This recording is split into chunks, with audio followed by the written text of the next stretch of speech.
Good afternoon, and welcome to the City Club of Portland, Oregon's premier citizens forum. We're delighted you're with us today.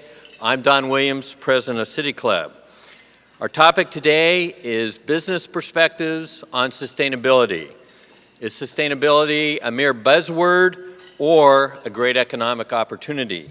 And our speakers are Jay Clemens, president of Associated Oregon Industries, and Ryan Deckert, president of Oregon Business Association.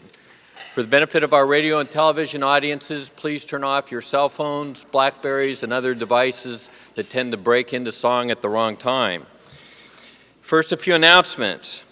Join us next Friday when our topic will be Greening the City-State, creating the best regional park system in the world. And our speakers at that Friday forum will be Paul Bragdon, president of Metro, and City-State's Neil Pierce. Rob Bennett is one of the key builders of sustainable development industry in the Northwest. He founded the Portland Green Building Program in 1999, and last year he joined the Clinton Foundation's Greenhouse Gas Reduction Program. Rob and Portland Spaces magazine editor Randy Gregg will discuss the current state of green building on Monday, March 10th at Jimmy Mac's. They'll also cover what individuals can do to lower greenhouse gas emissions. And this Bright Lights discussion series takes place on the second Monday of every month. It's sponsored by the City Club and Portland Spaces magazine. Discussion starts at 6 and admission is free. And with the election upon us, it's almost debate time. And 6 debates are scheduled at City Club Friday forums with candidates for federal, state, and city offices in the spotlight. And we have a new process for making these debates more inclusive this year, and individuals who have a question they want to submit can do so through the city website in addition to having that opportunity at the Friday forum. Last spring, when 34-year-old Merritt Paulson bought the Portland Beavers and the Portland Timber soccer squad, he vowed to be a hands-on owner. And as president of the teams, he's making bold moves to rebrand the franchise.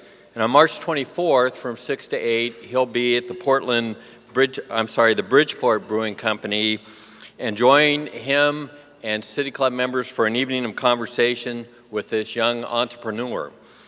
The cost is $20 per person, which includes beer, wine, and heavy appetizers, and call the City Club for reservations. We wouldn't be able to have these Friday forums without our great corporate sponsors, and I would like you to join me in thanking them, our 2 sponsors this quarter, who are Edelman Public Relations and the law firm McEwen Gisvold, LLP.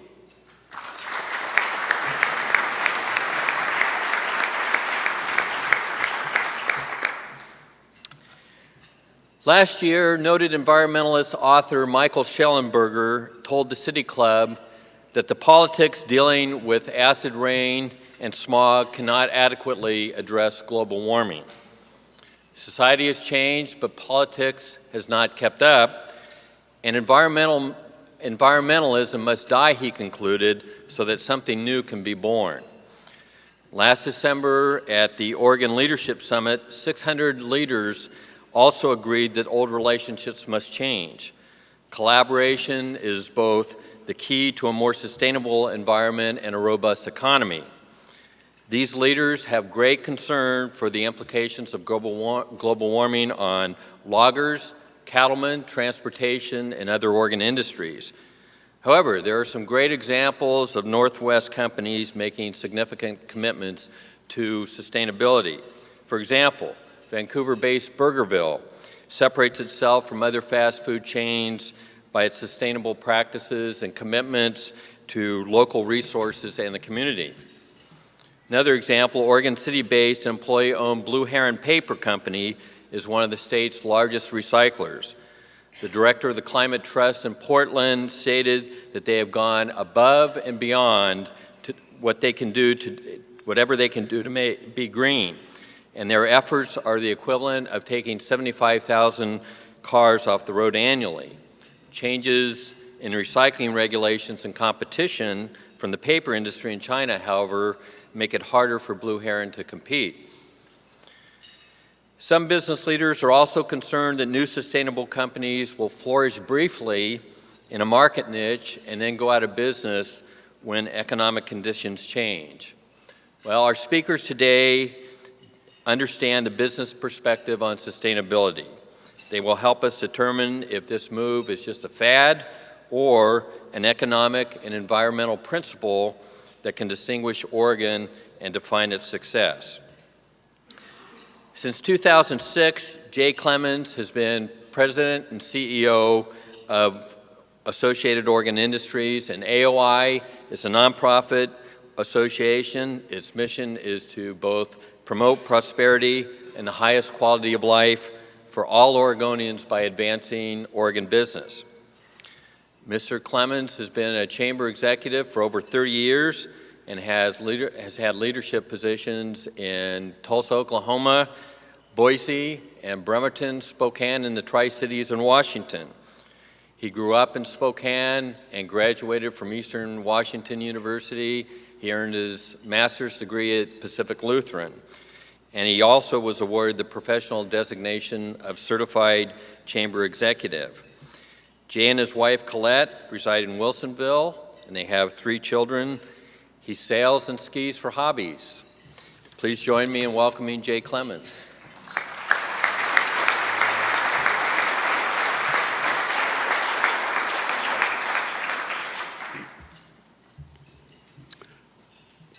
Good afternoon. It's really a pleasure to be here. I spent a few years in Tulsa, Oklahoma, but I'm a Northwest guy, and it is great to be back in the Northwest. The last 18 months has been a real fast track and a very steep curve for me as I get back up to speed on some of our Northwest issues and Oregon issues. I have to tell you that over the years, Oregon has been my playground. I'm pretty familiar with the state. I'm certainly familiar with the elements of the economic system of Oregon that drive us. And it is truly a delight to get to live here now and be part of this great state. I'm familiar with this club.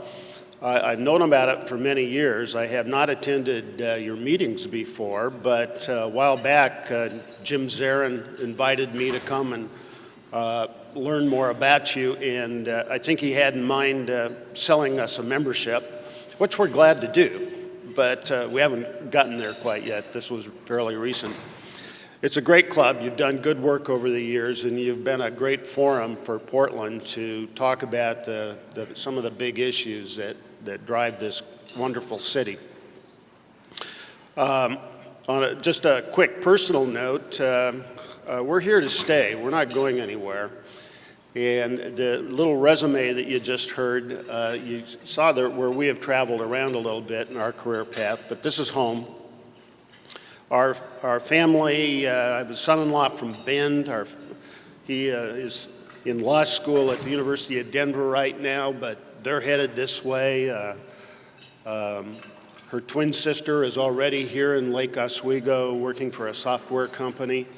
And we have one still under our roof that will likely stick around if we let her. She's a 14-year-old girl, and some of you know what that means.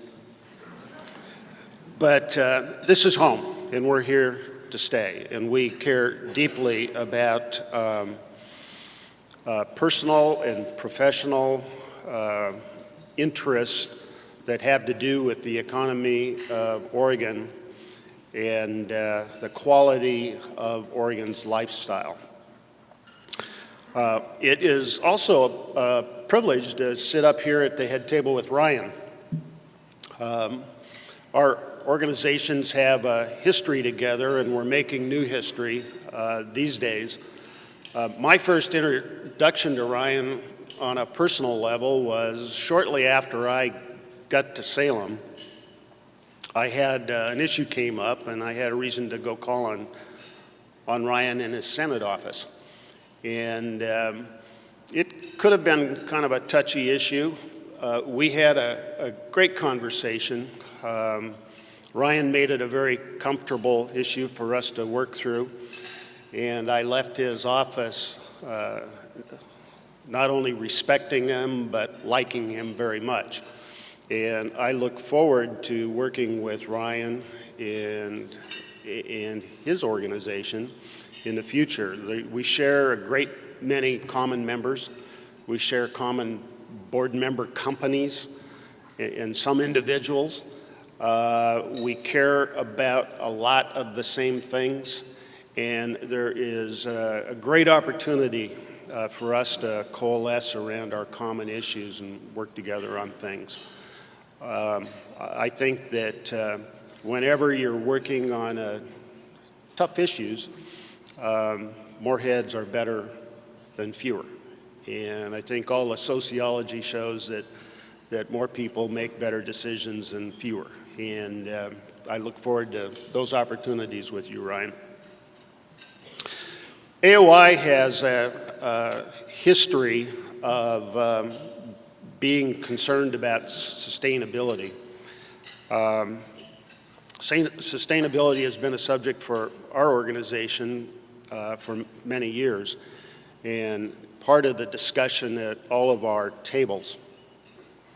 In 2001, we joined with the Defenders of Wildlife and wrote the Oregon Sustainability Act and worked together to get it passed by the legislature and signed. And Ryan voted for it. Thank you. And I think that demonstrates that we do have a history, we do have a concern. We worked on many other issues over the years around sustainability. One of the things I brought with me today are some handouts in the back of the room.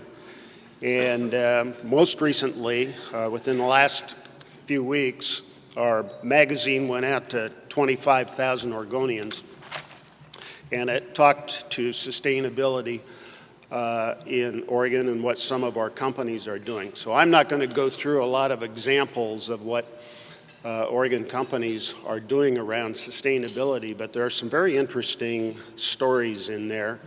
And they're at the table in the back, and you're welcome to pick that up on the way out.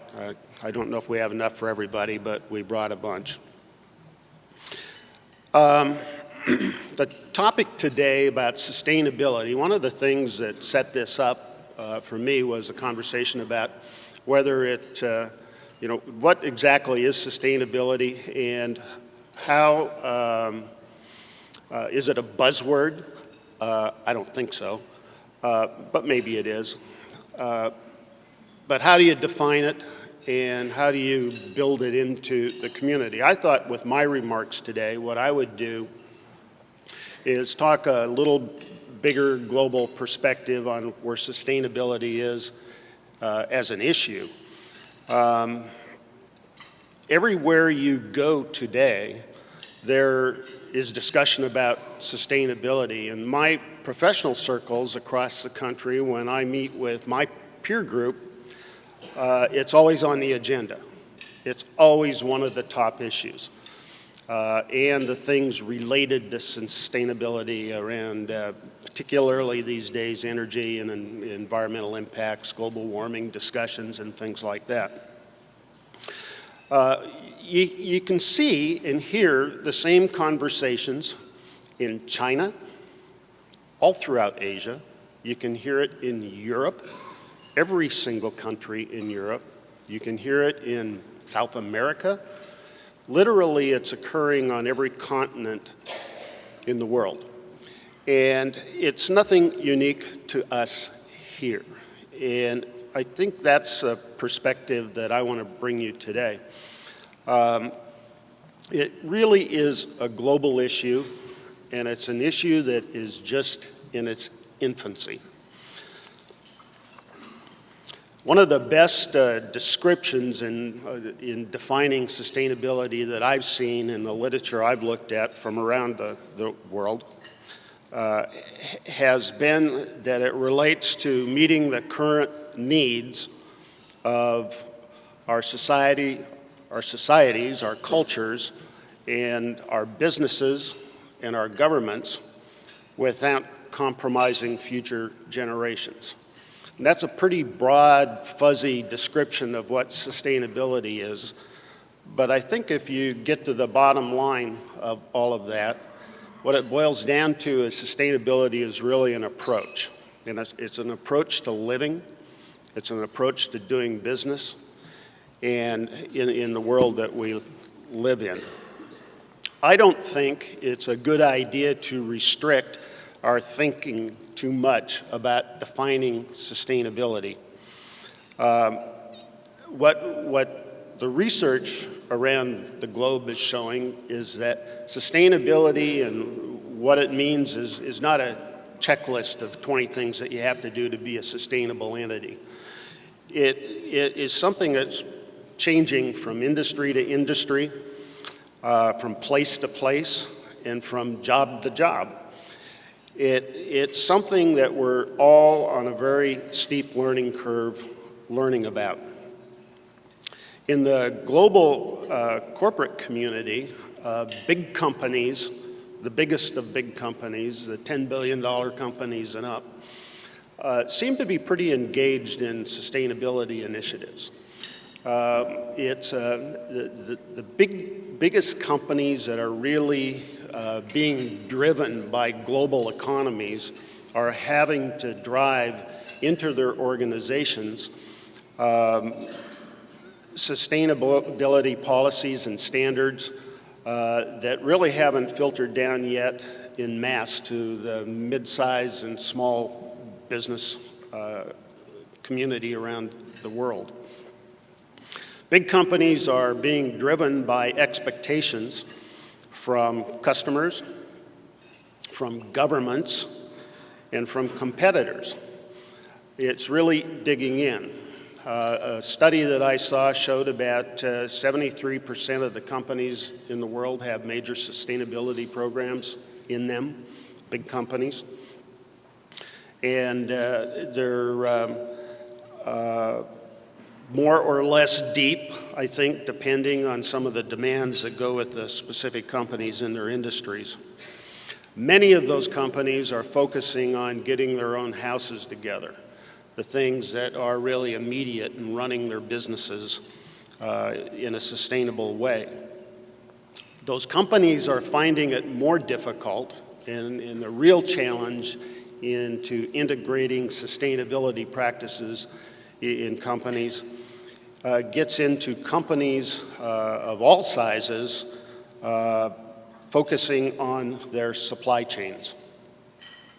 And it's a very difficult thing for companies to manage. But that's where the real traction begins to occur in developing sustainability practices. If companies start to demand from their suppliers specific kinds of products, goods, supplies that have gone through different sustainable programs within those industries, then it begins to get very deep. There are some interesting examples in Oregon of companies that are doing that more and more and more and more. They're demanding certain kind of products to go into their ultimate products, and that's very good to see. I think there's a high sensitivity to those issues here.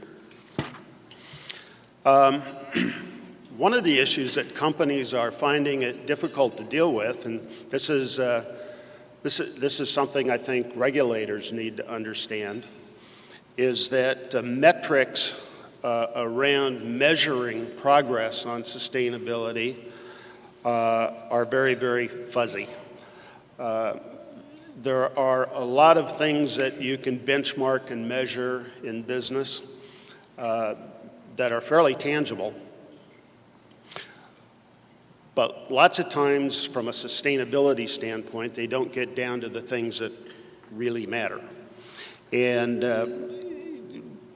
creating the environment in business and taking business up through the learning curve it needs to go through to understand all these implications of sustainability is a major issue that is confronting a great many businesses today. If the regulatory environment gets ahead of that, it puts business in a pretty big bind. The other thing that business is facing is the inconsistency in the regulatory environment. In our case here, think about the city of Portland. If the city of Portland mandates certain things, it has economic impacts on business decisions in the metro areas. Somebody might move out of the city of Portland if something is going to have a big enough impact on their business. You take that out in concentric economic circles to the state, to the region, to the country, to the globe, and it is a very complex environment for big and small companies that have impacts on sustainability. And so we need to think about that when we're working in the regulatory environment. Companies are having a difficult time finding people, the kind of people, the skilled and educated people that understand sustainability issues, understand standards, understand policies, understand how to implement them. Many universities in our country and around the world have environmental programs that sustainability gets caught up around, but the idea of and the philosophy of sustainability hasn't been built into business curriculums or other curriculums, and there just isn't a lot of depth with the people that are driving sustainability programs. If you look deep enough, you'll find that sustainability programs in some companies are in their PR department. It's not the place you want it. There are some opportunities that come with sustainability. First of all, sustainability can cost, but it can also pay. And there are companies out there that have been doing sustainability practices for a long time, but for the most part, it's a cottage industry. And as we look at Oregon and where we want to be in the sustainability industry, there may be some opportunities for us to be a center of thinking. There's all kinds of centers of thinking that are more geographically local around the world, but I've yet to find one that is a global center. There are probably opportunities here in funding research and technology in our universities around the sustainability issue that can be unique for us.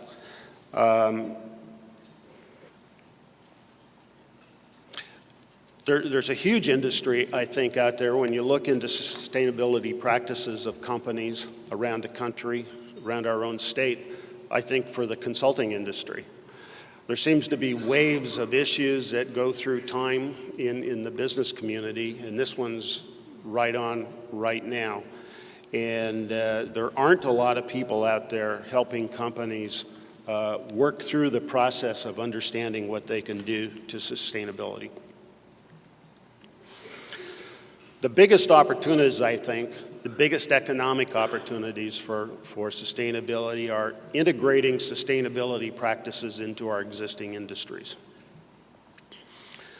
There's also technology advances around sustainability that we're seeing some unfold here, but it's just the tip of the iceberg. And if we identify specific programs that we can aim research at in our universities and build industries around, the opportunities there are unlimited because we are just making baby steps right now in where we're headed. I think for our organizations and our friends out around the state, there's a huge obligation to Oregon businesses for us to be an educational medium for the business community to understand better how we can implement sustainability practices in individual businesses around the state of Oregon. We also can be and need to be a very hands-on business community when it comes to working on some things in the environmental movement. I know Ryan is going to talk a little bit about climate and environment, and those are issues that we need to carefully manage through the system so that they don't have negative impacts on the economics of our state, so that they turn out having positive impacts on the economics of our state. There's a couple places that I would refer you to if you're really interested in going deeper on a global scale on understanding what's going on around the globe and with companies. One of the most interesting things I picked up in the last couple months came from the Economist publication, and it's their 2008 Economist Intelligent Unit. And the title of this study is Doing Good, Business and the Sustainability Challenge. It's not, it's probably the most balanced report on what businesses are doing and the direction the sustainability movement is moving that I've seen come from any place. It was done in Europe, and so the English is a little funny. They don't spell their words quite the same way we do. But it's got good survey information, talks about some of the issues that business is running into, and it talks about some of the other things that don't get caught up in some of the conversations about sustainability, and it's the social and cultural issues that go along with sustainability practices in business. I think it's time for me to sit down, and I look forward to answering any questions you might have, and thank you very much.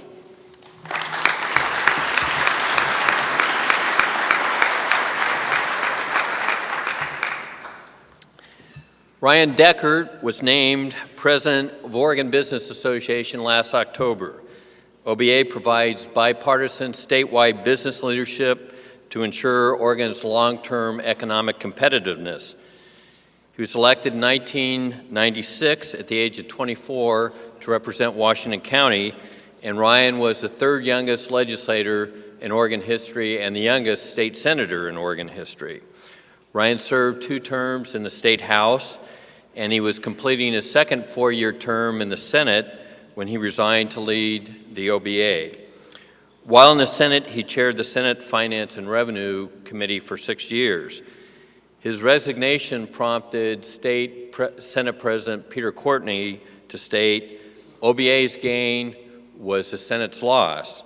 According to Courtney, Ryan had the finest understanding of the state budget of any legislator. Ryan's involved in a number of community activities, and these include Portland Habitat for the Humanity, Portland Art Museum, and SMART. He's also a member of City Club. Ryan graduated from the University of Oregon, and he and his wife reside in Raleigh Hills with their 4-year daughter. Now, I was listening to Ryan and Jay's conversation during lunch, and since the Deckards are expecting twins in less than 2 months, Ryan was getting some sound advice from Jay, who has 2 daughters, twin daughters, who have graduated from college, so he must have done something right. Ryan, welcome to City Club.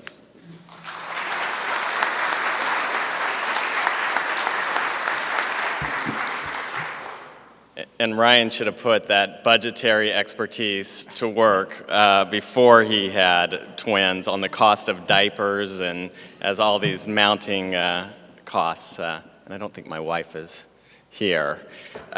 She was going to come. Jay, it is a privilege to, even on issues that we agree or disagree, to share the podium with someone that I like and respect so much, and it's great to be with the City Club.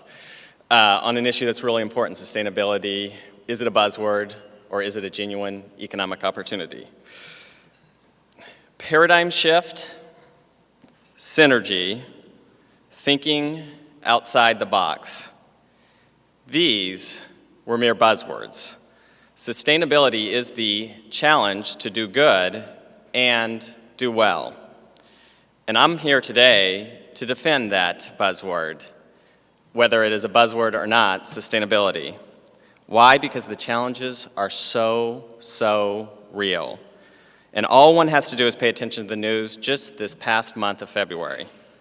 February 18th, the Australian Science Agency reports that we are now in the longest continuous rise in oceanic water temperatures on record. The Southern Australian Sea has risen by 1.18 inches over the last decade, contributing to the collapsing ice shelves in Antarctica. This is on the heels of the latest report of the Intergovernmental Panel on Climate Change, which predicted that there is a 90% chance that climate change will lead to more winter flooding, reduced summer flows, exacerbating the already intense competition for scarce water resources. On Valentine's Day, of all days, our state's birthday, Livermore National Labs and Scripps Institute released a study concluding that Lake Mead, the largest man-made reservoir and the main water source for the desert Southwest, is depleting, creating a net deficit of 1 million acre-feet of water per year for the Southwest. 5 days later, and some of us here were in the room, Toyota executives visited Portland. They came to Portland looking for the economic opportunity, but also because they see mass population migration to areas with abundant water and that get it on sustainability and managing growth. Yesterday, oil traded at, for a moment, $106 a barrel, but $105 was where it ended on oil trading. And then just this morning, witnesses spotted swarms of locusts massing on the Oregon, I'm joking. We had an internal joke, thank you. Embracing the buzzword of sustainability leads one to ask all the right long-term questions. Here's how Sir Terry Leahy, the CEO of Tesco Supermarkets, the largest grocery store chain in Britain, put it. I am not a scientist, but I listen when the scientists say, if we fail to mitigate climate change, the environmental, social, and economic consequences will be stark and they will be severe. There comes a moment when it is clear what you must do. I am determined that my company should be a leader in creating a low-carbon economy. In saying this, I do not underestimate the task. It is to take an economy where human comfort, activity, and growth are inextricably linked with emissions of carbon and transform it into an economy that can thrive without carbon. This is a monumental challenge. It will require a revolution in technology and a revolution in thinking. By the way, Tesco just opened their first store in the United States and posted a strong fourth quarter sales in 2007. The companies who comprise the Oregon Business Association have decided to help lead this revolution. We believe you must do good to do well over the long horizon. Nike, sponsoring the 2008 Olympic trials at Hayward Field, has decided to power those trials with 100% renewable energy. The Super Bowl this year, they're not OBA members, is fueled the Super Bowl with 100% wind power. Vernier Software, Banfield Pet Hospital, and Stoll Reeves pay their employees to use mass transit. The Collins Company is embarking on 2 new wood product ventures in conjunction with Green Wood Tree Farms. They are building a $35 million state-of-the-art sawmill in Boardman, Oregon, as we speak. No one is building sawmills in Oregon. The market for the green wood product, Chipotle, the restaurant, can't get enough of the product. And so at a time when no one is building sawmills, Collins Company is now building a sawmill in Boardman, Oregon that will employ hundreds of Oregonians. This will be the largest hardwood mill west of the Mississippi. But we believe that voluntary action is not enough. We have a choice. We can be early adopters, or we can fight governmental action on climate change. And we've chosen the former. We were the only business association to support the Renewable Portfolio Standard, mandating that 25% of our energy would come from renewable sources like wind, solar, and other renewable sources by 2025. Because we see the upside. Vestas is a great example today. The Danish wind turbine maker located in Portland, their American headquarters in Portland, 150 job openings today that they need to fill. Solar World, 1,000 new jobs in the Hillsboro fab that they are now under construction in Oregon, partly because of the RPS, the Renewable Portfolio Standard. OBA also provided the private sector leadership in 2007 expansion of the bottle bill, and we are looking and open to adding more products to the bottle bill. Because we believe in yes to finding solutions rather than the familiar path of simple opposition, and we think that is what it's going to take in this new economy and these new challenges.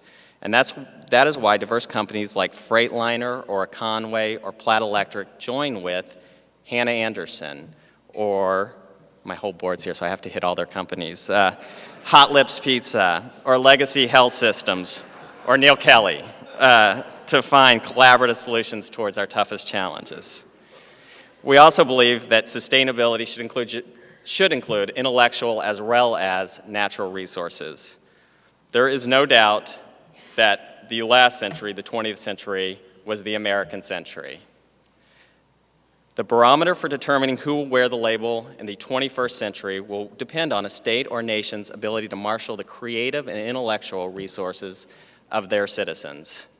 And obviously, and I think China, we had a talk on China here a couple weeks ago, China's obviously off to an incredible start, and many would argue that we are living in the Chinese century.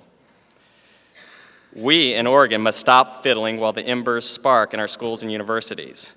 Oregon should lengthen its school year to international standards.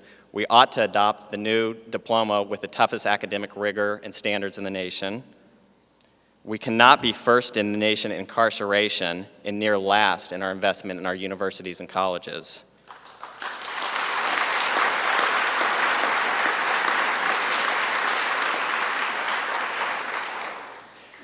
And we should continue the innovation agenda. One example of the work that Oregon Inc., the Oregon Innovation Council, is doing is the $30 million investment that is unlocking our creative potential is BEST. The Signature Research Center bringing together the nation's best engineers, scientists, architects, and builders together to research tomorrow's residential and office building design. We want the world, as Jay mentioned, to always look to Oregon when it comes to building green. Gerding Eaglin, another OBA member who's a great example, they have over $1 billion in the dirt in Phoenix right now, in construction projects. These are Oregon architects, Oregon engineers, and Gerding Eaglin building the new businesses that will populate Phoenix, the buildings. We ought to continue to capitalize on that. And sustainability and intellectual resources means you include all your citizens. We need the creativity of every Oregonian to compete in tomorrow's economy. And that was why we were the only business association, and we've tried to look around the country and haven't found one that testified in favor of civil unions for gays and lesbians. Because we believe that we need every Oregonian at the table with legal protections, and we're proud to join in the passage of that bill.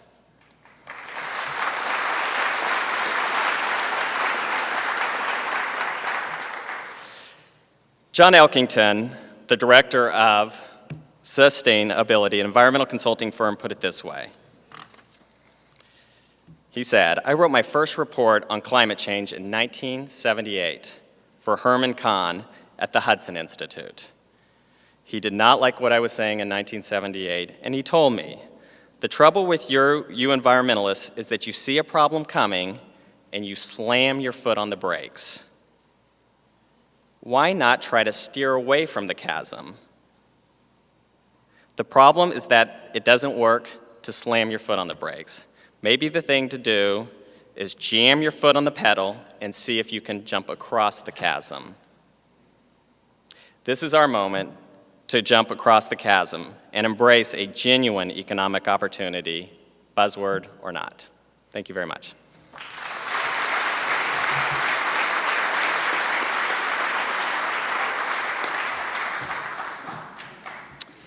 Asking questions is a privilege of City Club membership. Please limit your question to 30 seconds or less and make it a question rather than a speech. Today's first question will be asked by City Club's board host, Julie Young. Julie is second vice president of City Club. She's a social worker with clinical experience in community mental health service, and she co-chairs the City Club's research board. She joined the City Club in 2001. Thank you, Jay and Ryan. An article in this week's Economist magazine reporting on business and the environment suggests that clean technology startups very quickly leave the $5 million to $10 million range when looking for venture funding and leap to the $50 million to $100 million range. Assuming this is true, when we look at investing, opportunities for investing here locally, we see that Portland Development Commission is asking for a mere $5 million for economic development next year, and that will likely be spread across at least 4 sectors, including sustainable development. If you were asked for your recommendation on how PDC would invest that money, what would you tell them?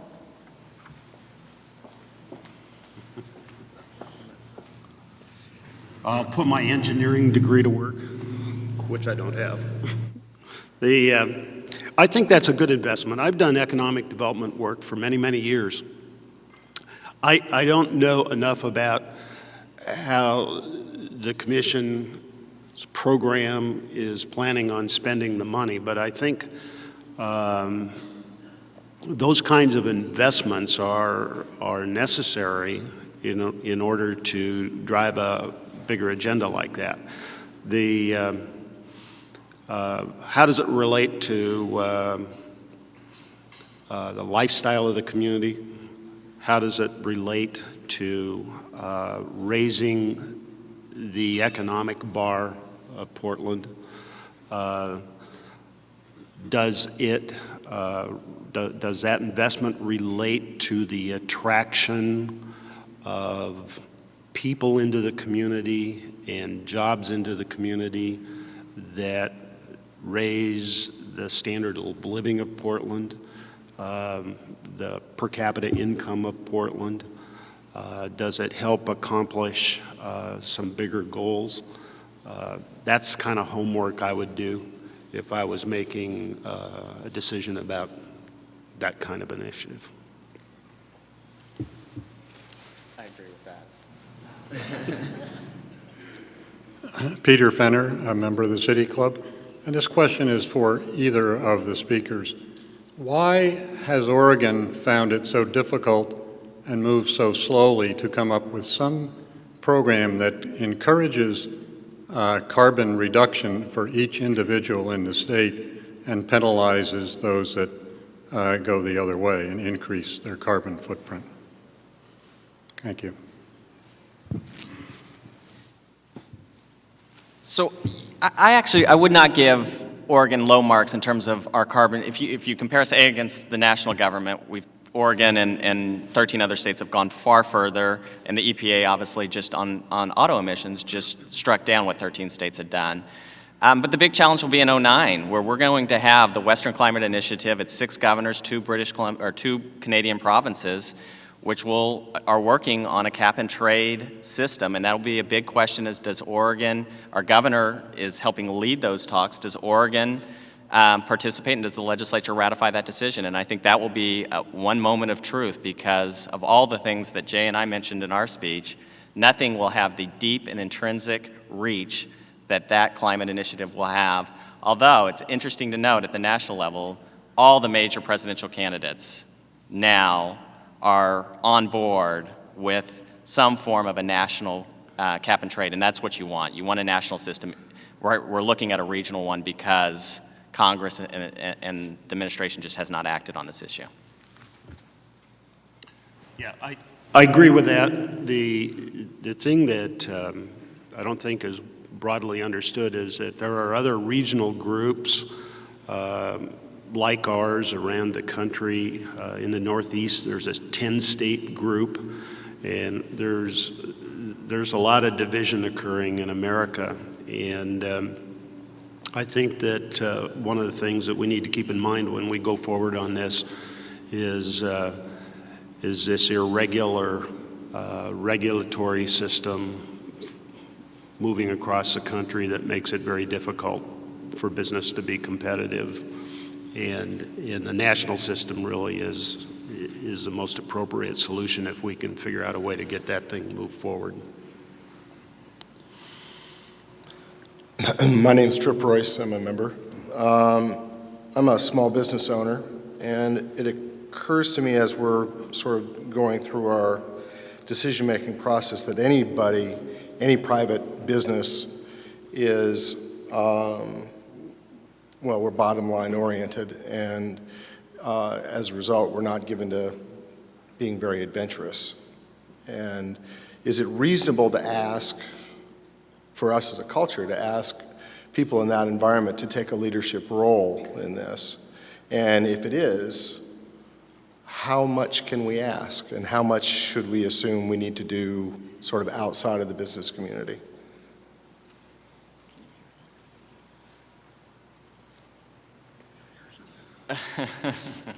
Jay just told me my ears are better. We had a hard time hearing that question. The answer that I would provide is that we obviously see, and I just didn't hear the question, a great upside. We see the economic opportunity, and I think that was the argument that I put out there in my speech, is that there's a great economic opportunity to adopting many of the initiatives around sustainability.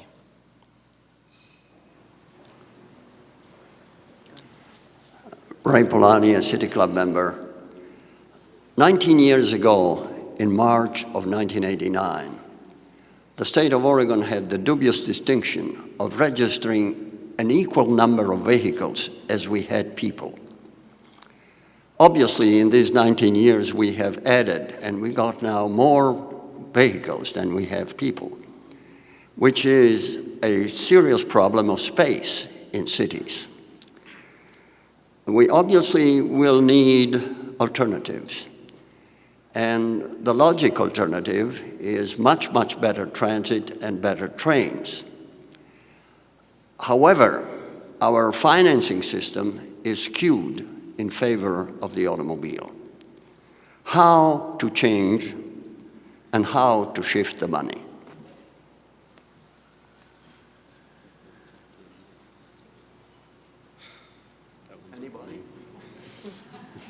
Next question. Yeah. we We're can't struggling hear. with We're having a that. hard time hearing. Yeah.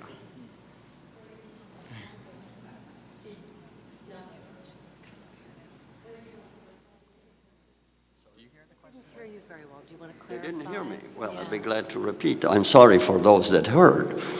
I said that in March of 1989, 19 years ago, in the state of Oregon, we had the dubious distinction of registering the same number of vehicles as we had people. We got it. Okay.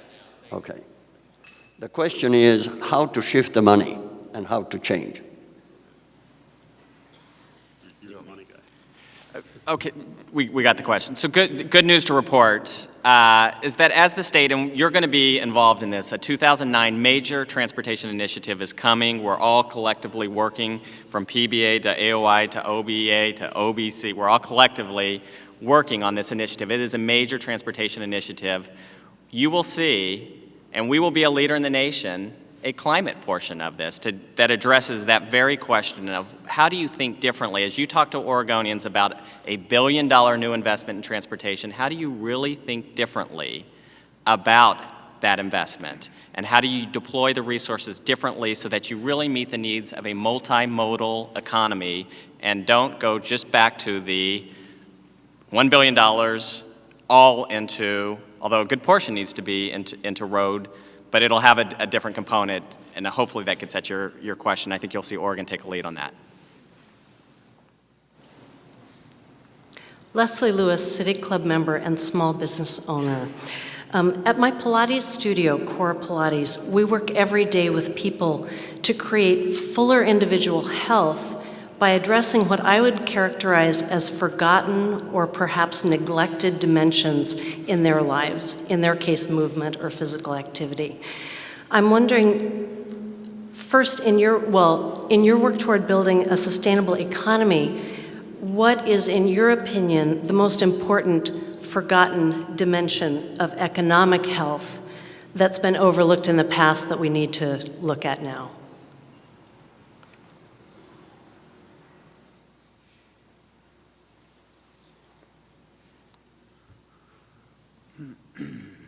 Well, not quite sure how to answer that, but I'll take a stab at it. In your example about people not taking care of their own health, in a great discussion across the country today in the healthcare system is wellness programs and factoring that into insurance costs and factoring it into every layer of the healthcare system.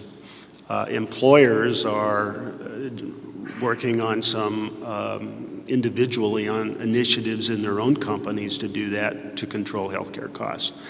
Now, using your example, I think the same goes for the economy in the sustainability concept, idea. And as I alluded to before, there's as individuals, there's a cost for us to go exercise. You have to get up and move around, and it takes energy, and it takes all that kind of stuff. As companies, there's a cost to embedding sustainable practices in your organizations. And I think we need to be more sophisticated about weighing what those costs are. Now, as the tide raises, as the issues raise, as the information becomes more sophisticated and usable and practical to embed sustainable practices into industry, we'll see more and more of it. And we need to help lead the way. And the kinds of examples that some companies are using can transfer to other companies easily, and somebody needs to be in the business of helping that to happen. And so I think, that's around the sustainability issue, that's one thing. The other thing that I would mention is kind of out there a little bit further, but it's a real issue that we deal with every day in our business associations and our companies deal with. And I think this is something that has been forgotten in Oregon. And that's that we're not printing money in this state. We rely on an economy that exports goods and services, the architectural services that were just mentioned by Ryan, the products we produce, the things we grow. And as we export these things, that imports wealth into our economy that is spread out to everybody. And I think we have forgotten some basic economics about what drives the state. All the things that we want as individual citizens from our governments, from our quality of life, are all driven by some very basic economics about being able to sustain companies here that are successful, that provide good jobs, that import capital from outside of the state and raise the standard of living for all of us. And so I think if there's one issue that is impacting us today, it's keeping that issue in front of us. Jules Copel-Bailey, City Club member. You identified a number of different bottlenecks and constraints in both of your talks to sustainability, whether it was green workforce development, infrastructure, transmission capacity. All of these things obviously require public investment and the public and government creating a context and the ability to reach these goals. What role do you see business playing in the ability to raise revenue for the legislature and for the public, and how do we leverage private investment?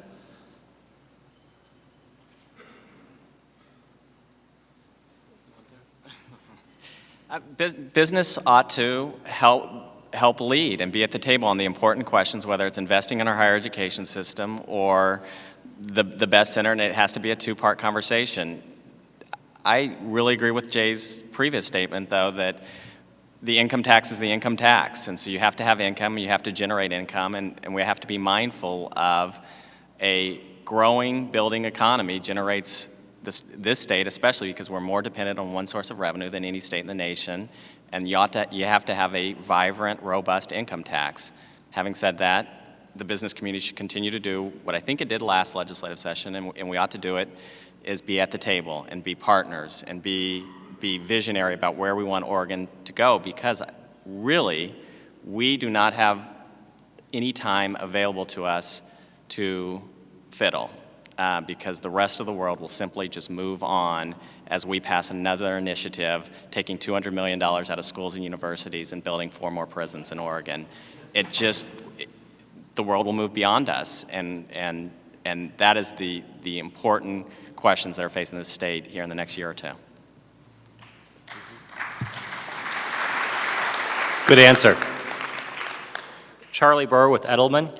I'm interested in hearing what each of you are doing to foster the emerging wave and ocean power sector on the South Coast. Thanks. OWET, it's a signature research center. It's moving. The first patents were issued. It's a real opportunity off the southern coast, and I know we're not supposed to do it, but we ought to give the legislature, especially now that I'm not there, credit for funding OWET and funding that opportunity. It was $4 million, and it was $4 million well spent on a great opportunity for Oregon. Yes, and we've supported that as well, but I think it's one thing, and I think what we need to remember that there are a whole lot of technologies out there, some we don't even imagine today, that we need to continue to invest in. And I think that gets back to what has been said by Ryan and me earlier, and that's that the underinvestment in research in our major universities in this state is significant, and we need to turn that around.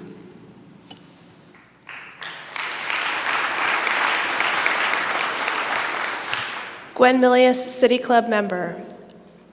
Americans have a number of ways that we've created a great big carbon footprint for each of us. One of them is certainly the way we run our daily lives and driving cars and to jobs and school and all the places in between. Another is importing a lot of cheap goods from a company that has little, if any, environmental regulation, a country rather, that's being China. Oregon is a major exporter, as you've both pointed out. My question is, can global trade be sustainable? Can we ship things to places far off and accept them from places far off and do it in a sustainable way, or do we need to change how we think about global trade?